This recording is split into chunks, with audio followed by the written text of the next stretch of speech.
Greetings and salutations. So much respect and positive vibes. For this particular topic, I want to touch on an interesting source, on interesting documents, and interesting situations such as Sasquatch, or Bigfoot, or the Yeti. I think this is such an interesting topic. I think such an interesting moment of debate and clarity and wisdom and controversy. I'm not like others on these topics. I love skepticism. I invite questions. I invite moments of what if and or what if not. I just touch on subjects because I also, no matter what, I do believe and know as a fact we live in a mysterious, amazing, magical world that we do not know all the answers to. Whether it be the shape of the world we're in, history being faulted and or shaped upon, history being lied about, creatures being lied about, phenomena, frequency, vibration, secrets from the military, the Vatican, Hollywood, in the jungles of the Amazon, in the depths of the Grand Canyon, spirits and energy fields in the Alamo. I can go deeper and deeper. There's so much amazing subjects to this amazing world we're in, and that's the fact. That's the point. We live in an amazing world, and without realizing, so many of us falter and succumb to a boredom hamster wheel life of cognitive dissonance. Why? Never settle for anything less than what you're meant to be: amazing, magical, superb. So ask these questions, even if some of them are exaggerated or lied about, and you'd be surprised some of them are real. The truth is more amazing and spectacular than fiction could ever be. Remember that, ladies and gentlemen, brothers and sisters. That's the point of my humble little show, and as well helping people in motivation and meditation as well. I'm just blessed to have grown up a martial artist and a military family and be involved in meditation. And as I grew up, I stayed some time in monasteries as well. So I just throw those in there as well. Otherwise, this would probably be just a pure cryptozoology channel then. But alas, I suppose that leads and lends me some personality and credentials in that field, I guess. So that's good. Okay, so I digress and I apologize. So I suppose I will start this off where the official story starts off. I would like to do it step by step. As always, I lend to my past interviews, people I've met, colleagues. I have verified colleagues. You can look at my past interviews as well to lend credence to this.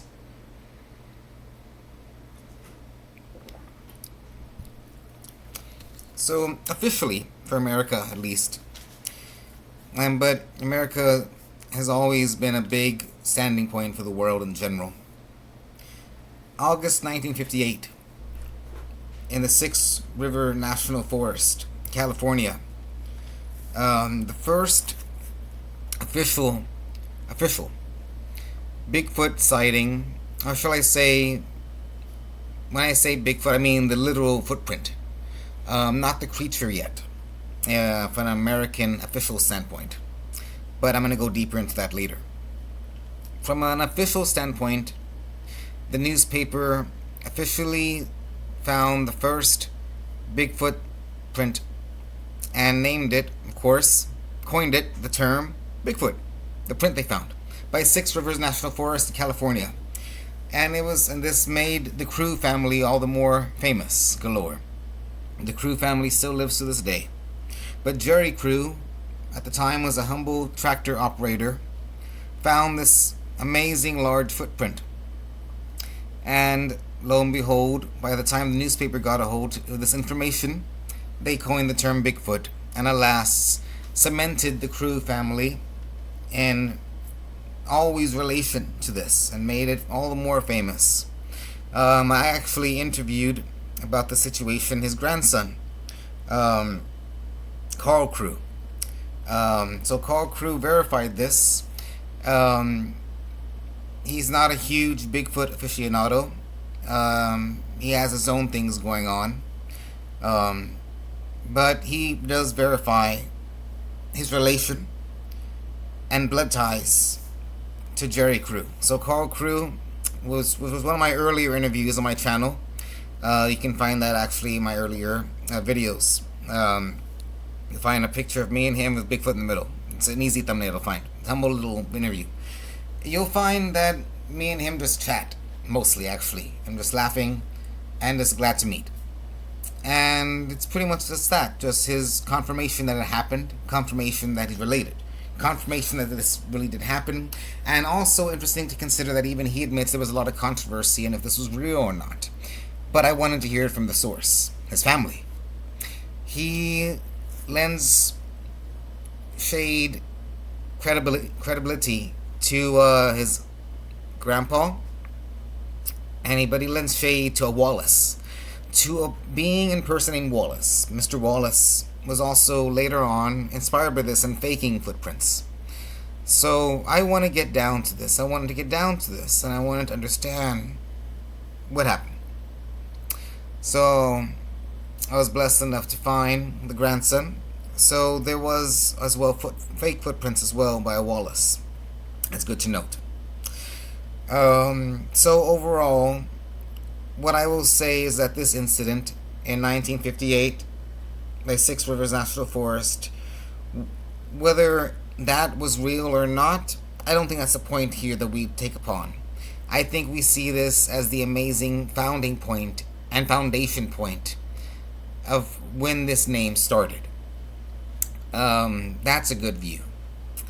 And furthermore, we'll find nevertheless that there is credentials and evidence that Bigfoot, Sasquatch, Yeti, this spirit man is real.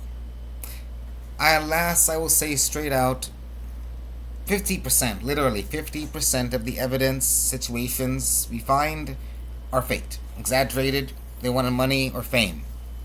I've always been the type to realize this. I won't be one of those paranormal researchers or one of those channels that says it's all aliens, bro. It's all real, bro. Everything's real, trust me. No, I know it's not. I know there's a lot of fakes out there. I know there's a lot of fiction. I know it's exaggerated highly certain things. However, nevertheless, we must lend credibility to the ones that are verified by amazing, brave, courageous souls such as colonels, admirals, generals, people that have no reason to lie. And then you can kind of tell the difference, the ones that, oh yeah, he or she is totally lying. You can just tell something's off. They're lying. I will be one of the ones that says when it comes from the military or hunters or from a good family background, it does lend credentials to me to prove that it is real or a situation is real.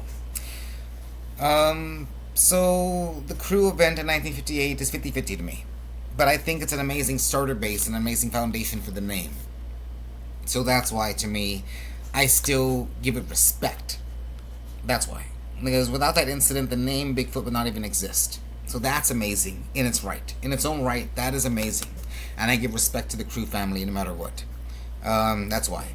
And I do believe this high possibility is real. It's just the fact that there was someone named Wallace faking Prince as well, that's why I can't really tell.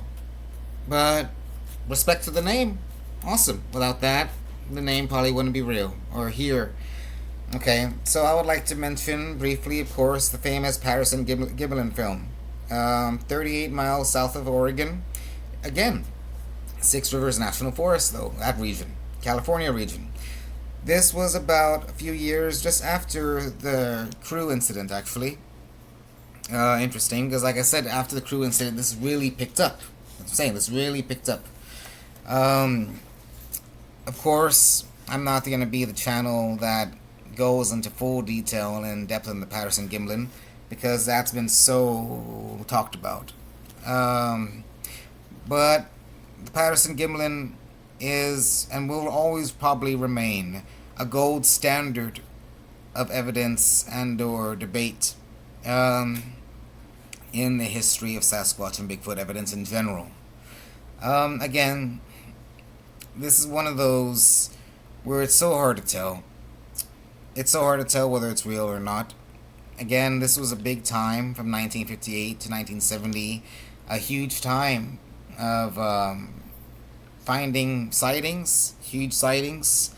especially in the Oregon, California region, which it does make sense in Canada as well. Huge forested areas, in that area.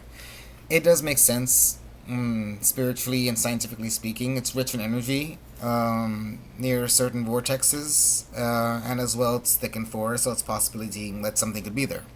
But as well, many people were trying to chime in and fame. But nevertheless, again, this is one of those where I have to say it still lends so much respect to the legend of Bigfoot. And history would not be the same without the Patterson Gimlin.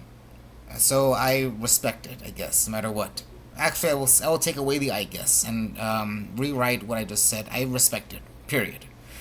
I would have said the reason I said I guess because we could not know for sure, for certainty, if it was real or not. But then sometimes the mystery is what makes it interesting, right? Without that mystery, it kind of leaves it exciting. So it could be one of those. One of the ones to me that one of the things to me that does stand out. I will say this though about Patterson Gimlin, and I will end it right here. There was some debate that it could be fake because a friend of the one that was filming it worked apparently with suits. See the interesting concept here? Unfair. I'm not going to be one of those that has to be real, has to be fake. I'm going to say straight up what's going on. A friend of the one that was filming specialized in making suits. Apparently worked with Hollywood. See? But as well, though, a lot of these people in Hollywood in general worked in these things. It's California during the boom industry of these rising stars. So at that time, it wasn't like here now. Now you can make art and become famous almost anywhere with TikTok, YouTube, and Austin, Texas, even, and New York. It's everywhere now, you know.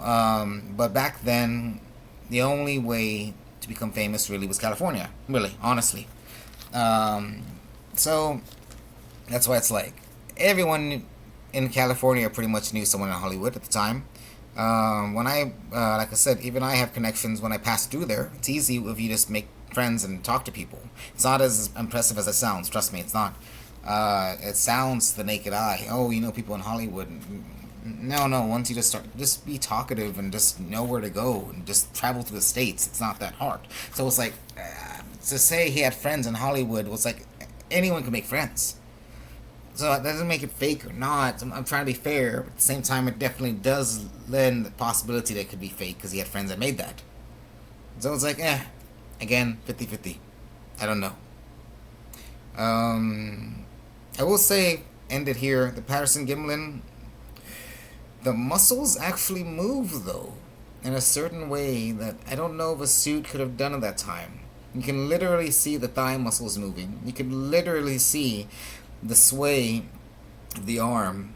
To me, the only thing that looks off, of course, is like the coincidence that friends worked with Hollywood at the time, and the shape of the top is a little bit too cone shaped, I think, for my evidence. But for all we know, it could have been a Bigfoot that just had a cone shaped head. So, okay, at last, I will move on to a more to me where I definitely say, yes, this was real. The next one for sure, to me, I say not 50-50 like the past two I've overlooked and just mentioned. I say the next one, no matter what anyone says, I've looked into it, verified it, looked into several sources. The next one is definitely real. The Sierra Nevada Sound incident. The Sierra Sounds that was recorded by Ron Moorhead Al Berry. That one to be in the 1970s to the 1980s.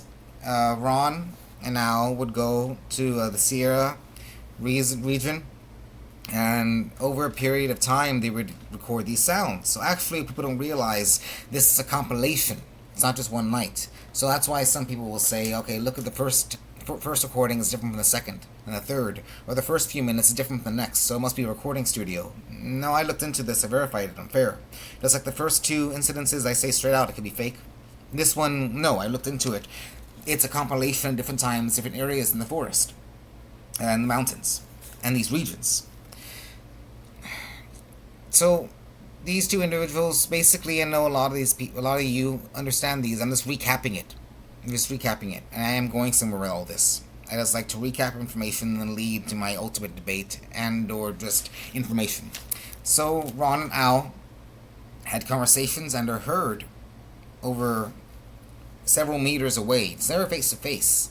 It's about 10, 20 meters away, and there's a language being spoken to them, rocks being thrown to them, and they're trying to make fun with them. They're attempting to make conversation, but this language is being spoken to them in the forest, and it's a dialect and at an octave that humans cannot produce. This is why I believe there's high credibility here. This is why. The language and the dialect and the octave and the pitch, this has been proven through analytics and computers and systems. Humans cannot produce these octaves.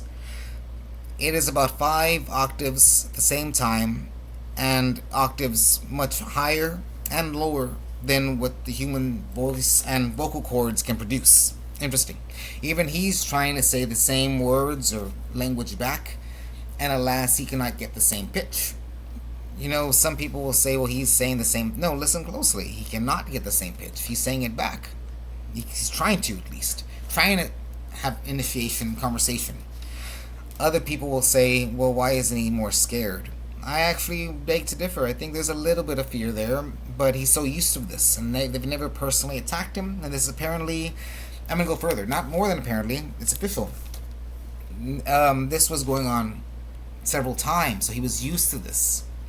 This actually is possible because when you go into, and this, my main source I'm leading up to is the Native American source, which people overlook completely. The Native American source has evidence to support that when you have a pure heart and soul, when you don't have sin in your mind, when you have a good heart, a good aura, the Sasquatch and Bigfoot tribes will actually talk to you.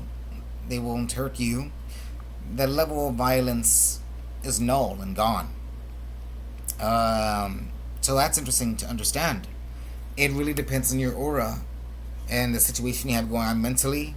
And if you have violence or lust in your mind, then they're going to hate you and throw you out or hurt you.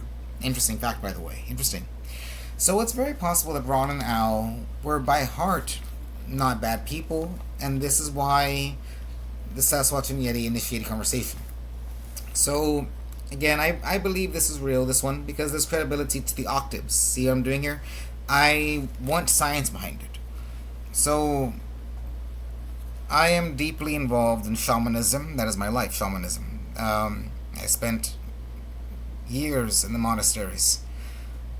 I spent months practicing with the Navajo tribe and spending time in Arizona in the deserts, understanding their legends, understanding not just the Navajo, but tribes in that region. And I wanted to understand, my life has been centered around the truths of the universe, the piercing the veil, breaking ego, understand that there's no I in individual aspect, there's a whole universe, and we're just experiencing this through these lenses and through this amazing body. This is not our body, this is the universe. It's a piece of the earth, it's a piece of the universe, cosmically, organically, and we're just seeing like through cameras. We're not having an individual experience, we're all family, just trying to understand the great puzzle of the universe and life, and trying to awaken to our true potential. And we forget this with drama and partying and wars, etc. It's so sad but amazing to pierce through it though. So it is related to the Bigfoot concept and Sasquatch concept. So the Native Americans have known this for a long time. I keep circling back to that. So again, I will round it back. I think it's possible they didn't have a bad heart. That's why they had so much dialect and speech with them.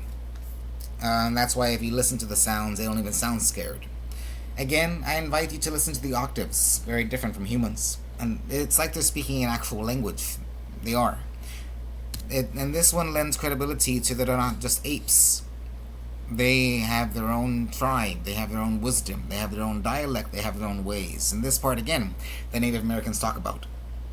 So this not only lends credibility to the legend and facts of Bigfoot and Sasquatch, but it also gives us a voice into what is going on with their dialect. Interesting fact. It's amazing. I will lead into the next one that actually, in a way, ties in to the Sierra Sounds. In 2022, the Afghanistan event with the Kandahar incident, or in another way, the Giant of Kandahar. Soldiers are such a unique topic to bring up with the mysterious worlds. Soldiers are an interesting concept because they're deployed to so many mysterious regions. Interesting fact. I know it sounds obvious at first. I don't think many comprehend. I grew up in a military family, so I know how they operate. I was actually thinking of joining the army for a while, and I did all the training. I trained all my life. That's why I always talk about training. You need to train. You need to train. So that's why I digress. That's why yeah. So that's kind of installed in my mind. No matter how I look, I grew up in a military family, and then I kind of shifted into a spiritual aspect in life. But make no mistake, that was my upbringing: the military, martial arts, training, basic combat. I'm used to that way of life. I just never officially did any tours. I never got officially into it. I realized, thankfully, at the last moment, I was like, yeah, this is not me. I need to go into. I need to still practice martial arts. I realized I love training, but I wanted my career and way of life to be into the spiritual way of life, shamanism, and studying with the monks. So I took a more monastic, peaceful approach, but I kept my training though. Make no mistake. So that's why I love to teach both training, but unraveling the truth of the universe. I think they go beautifully hand in hand. Alas, it is better to be a warrior in a garden, no matter what. It's still good to have that knowledge, alas. That's why I always recommend it. Than a gardener in a war that has no idea how to defend his children or his wife with respect to him. A man or a woman needs to train, though, and this is a lost aspect. But I digress. So, Afghanistan 2022. There was U.S. Special Forces deployed in this area of Afghanistan in an isolated region in the mountains, and they spotted a giant. They say it was about anywhere from 13 to 15 feet tall. There was multiple claims. This one is real to me. This one's very credible because it came from multiple Special Forces units. Okay, or shall I say one unit with a huge amount of people, about what, maybe 10? So multiple people in this unit. So apparently there was people or soldiers killed during this event as well. There was a battle with a huge giant. They say that he carried a spear and was dressed in lightly dressed, but no matter what, unique clothing. They say this lasted for a while because many of the bullets wouldn't even pierce him. But alas, eventually they killed it. It was so isolated in a region. By the time, of course, they couldn't move it. Too big. By the time they went back, or if they even could go back. Remember, here's the thing. The military goes to such unique regions in the Congo and they find unique things. They're isolated. You have to understand, Afghanistan is not correctly mapped. Neither is the Congo, neither is these isolated parts of the world. So whenever they go, a lot of times, that's why they need this training. And that's why they need to stick together as a camaraderie and as a unit. No man left behind. There's a reason for this, because they're going into, it's not just the risk of gunfire and bombs and mines. It's the fact that you're in a region many times where it's unmapped, period, and they have no idea what's in that area. We don't understand America and Europe because we're in cities many times, but when you go into a unique region that's not really even mapped, you have no idea what's there, and the governments do not even care to map it, they don't even care to go in that area. So these mountains they were in, they had no idea what to expect because it's not even mapped or talked about by the Afghani government. And do you think the Afghani government didn't care? No, so there's no talk, there's no communication. So they have nothing to rely on but their own brothers there. You know what I'm saying? And their training. Those to the core understand what I mean. But if you don't, then all the more you get a concept here. You're just dependent on your own brothers there and your sisters if that's the situation. But at the time it was just males, though. I know recently now, with great respect, females are in the armed forces and everything. Awesome. Okay, I'm not even gonna touch that. Awesome. Point being is back then it was males. So I'm not going to that topic here. This is about cryptozoology and Bigfoot and different findings. I touch into politics. I'm not afraid to touch into politics, but this is not the point here. So I like to keep them separate for each video and each topic. And plus, it's been a while since I've touched on cryptozoology. I think I need to. I'll make more. They're more lighthearted than some of the ones I go into. So yeah, and fascinating too. We need to know the truth, people. So why do I say this one is real? The sources: soldiers, multiple credentials, multiple souls, saying the same thing. Adds up. Fascinating concept here. One of the soldiers had an interview a couple of years after. The Sierra Sound incident was brought up to him. They played the sounds to this soldier. To me, this is icing on the cake and a beautiful correlation. Many people don't know about this one. I've researched and verified with different witness accounts and how they cross into each other. This one's amazing. When he heard the sounds, he was baffled from the Sierra Sounds incident I just mentioned a few minutes ago.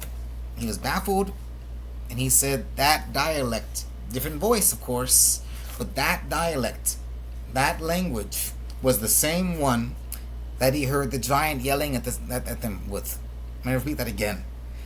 The giant was yelling at them with the same language and similar dialect to that of the Sierra Sounds incident.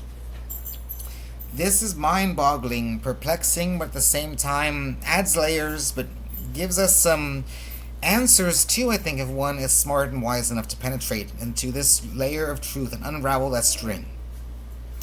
Is it possible, then, that giants and Bigfoot are somehow connected, whether through DNA, some type of ancestral route, through some type of ancestry? Obviously, this giant was bigger than the typical Bigfoot. The typical Bigfoot's anywhere from about 7 to 10 feet. This giant had less hair, but still hair. I must understand. There was still hair, red hair apparently, but more in the head region only, from the reports. Long red hair, and around here too, almost like a mane, but no hair in the arms, legs, stomach, a little bit of the upper back. So a lot less hair, but still more hair than the average. Red hair, interesting fact. I think that's important. That could actually be tied to something. Some of you already know. It could be tied to the concept of Sumerians and or Gilgamesh. Apparently a lot of these giants in the past had red hair. We don't know. I'm not going to go into that right now. But I think it's an interesting tie. So point being is that it's possible that Bigfoot are an offshoot, cousin, different species, but same genetics, or maybe even same species, but just different tribes. I think that's interesting, though, to consider. I've always thought all of these are connected somehow. All of it. All of it's connected somehow. But to lend the concept that this one in particular is actually a similar family, giants and Bigfoot, that's interesting. Then that would mean that giants are a smaller type of giant, still larger than the average human, but have their own agenda then. I would think they have their own agenda, because when you listen to the Native American tribes, the Bigfoot are mostly peaceful. Of course, you have negative tribes with bad intention, kidnapping humans, of course. But for the most part, there's reasons for this. I'm not backing up the negative ones. No, there are some that are just pure negative. It's pure. But I'm saying for the most part, the Native Americans see these as spirit men, shamanic type of men, that they're not apes. This makes sense, actually, to the giant of Kandahar. We misunderstand them as apes. We misunderstand. And that's how we have been described. And that's how we describe them. So we've been described to them, and by them, we describe to other people as apes.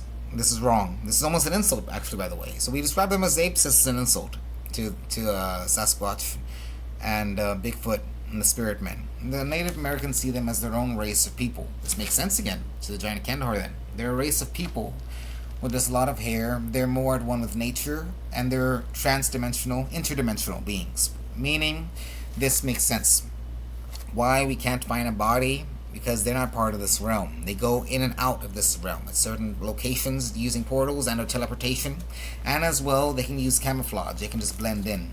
You've heard these reports of people seeing something for a split second in the forest and disappears. Many times it's not disappearing. It's like a chameleon effect. They can blend in. They can completely camouflage themselves, and they can go into a portal and or create a portal. This, to the uninitiated, sounds crazy, but alas, it makes sense. And when you look into the mysteries of the world, does it really sound crazy when there's spirits and aliens everywhere? No. We live in a interdimensional world, people. Humans have just lost this ability. Why do you think CERN is working on opening portals? See? If it was so crazy, then why does CERN believe it and even vouch that they can open portals? These creatures just don't need machinations anymore. It never did, never will, don't need it. We've lost our ability, so we need machinations and our systems of technology to create portals, stargates, etc. Back then, we had stargates as well, the ancient people. But I would think that humans back then, years ago, could open portals with or without stargates.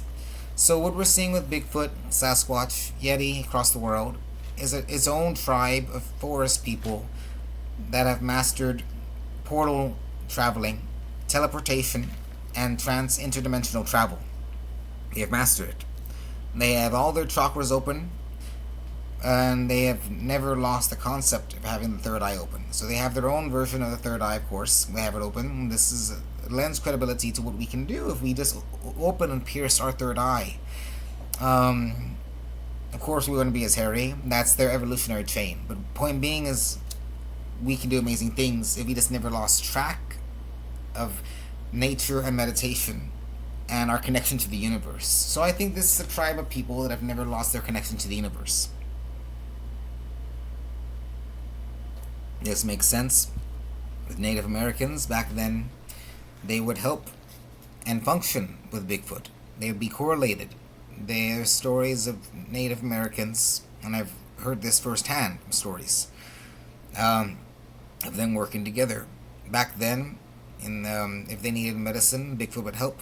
Bigfoot, some of them carry around special medicine. In fact, one of the reasons they come in and out of here, they don't do it as much anymore, but they still do. For certain bloodlines, for certain rocks and minerals and foods to combine with their foods and minerals. They still need some minerals that are here.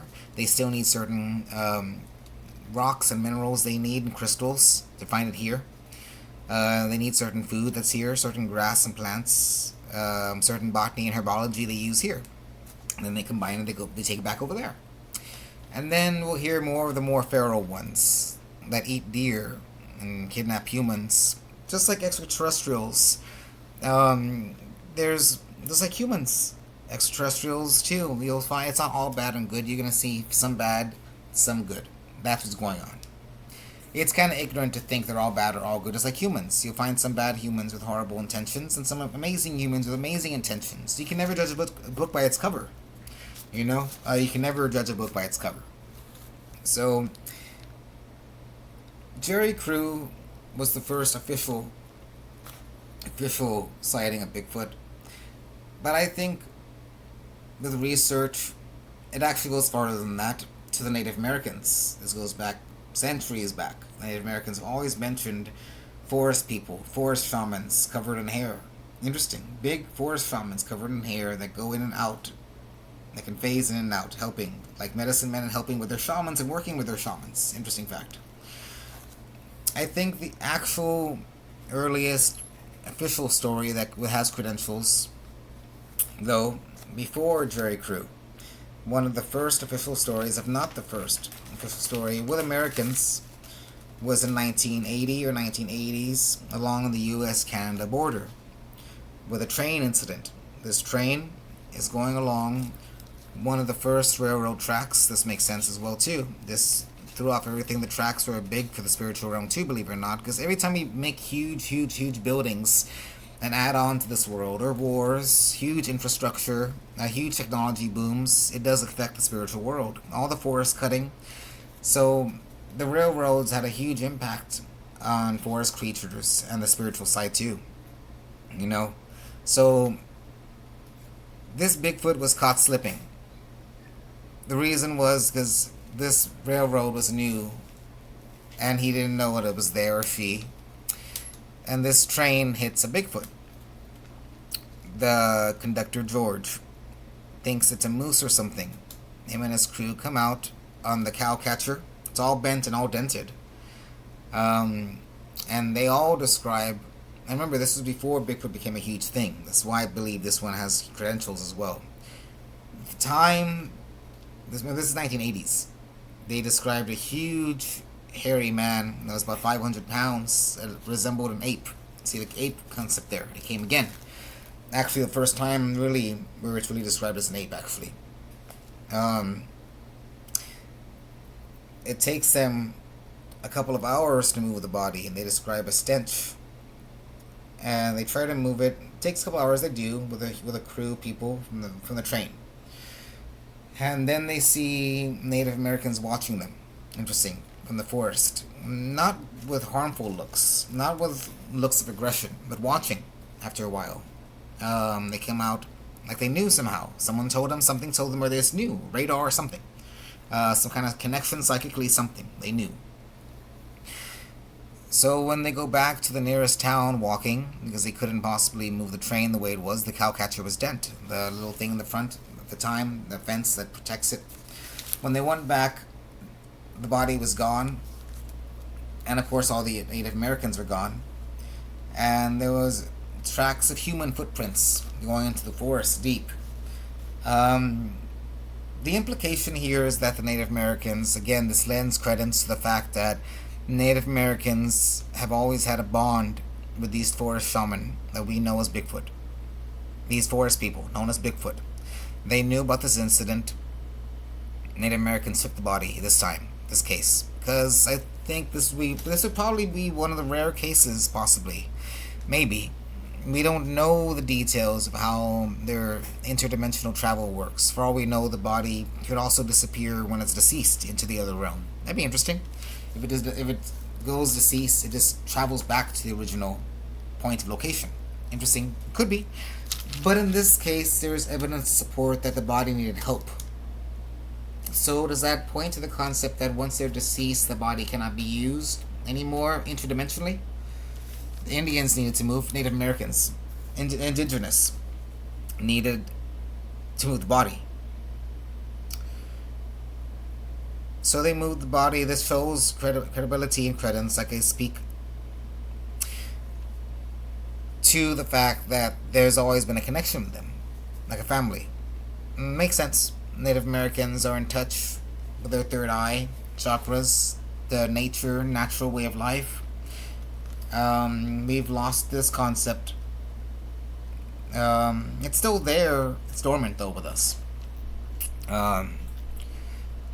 So it lends credibility also to the more you're in touch with your third eye or nature, the mystical part of the realms, the spiritual part of the realms, you could potentially be more connected in a friendly way to positive spirits and Bigfoot, etc. See things more.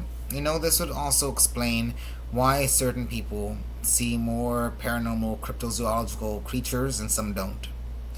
They're more open to it. They're more susceptible to it. The third eye is more open, and they can see more. It's very possible. This is just a crude rough draft of why some see Loch Ness Monster and some don't. Some see spirits and some don't. It really depends on the pineal gland, your 33 vertebrae. There's a whole science behind it that I've talked about. This is not a meditation topic right now, but it is in correlation to spirituality. That's why I mentioned it.